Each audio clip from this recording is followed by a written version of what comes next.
ভারতভিত্তিক তিনটি সংঘবদ্ধ অপরাধ চক্রের বিরুদ্ধে বড় ধরনের অভিযানে যুক্তরাষ্ট্র, কানাডা ও ইউরোপ থেকে 24 জনকে গ্রেফতারের ঘোষণা দিয়েছে মার্কিন কর্তৃপক্ষ। গ্রেফতারদের মধ্যে কুখ্যাত বিষ্ণই গ্যাংয়ের সদস্যরাও রয়েছেন।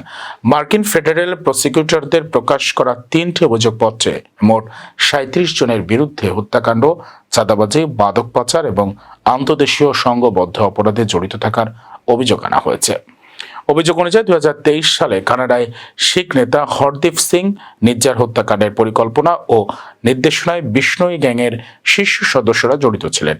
এ ঘটনায় আগে থেকে কানাডা ও ভারতের মধ্যে কূটনৈতিক উত্তেজনা তৈরি হয়েছিল।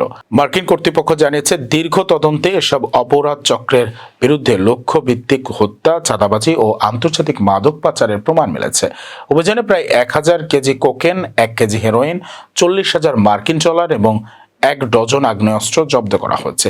এফবিআই, লস অ্যাঞ্জেলস পুলিশ, কানাডার রয়্যাল ক্যানাডিয়ান মাউন্টেড পুলিশ এবং যুক্তরাষ্ট্রের কাস্টমস ও সীমান্ত সুরক্ষা কর্তৃপক্ষের যৌথ অভিযানে এই সাফল্য আসে। তবে মামলার অন্যতম অভিযুক্ত গোল্ডি ব্রার এখনও পলাতক, আর লরেন্স বিষ্ণই ভারতের কারাগারে রয়েছেন।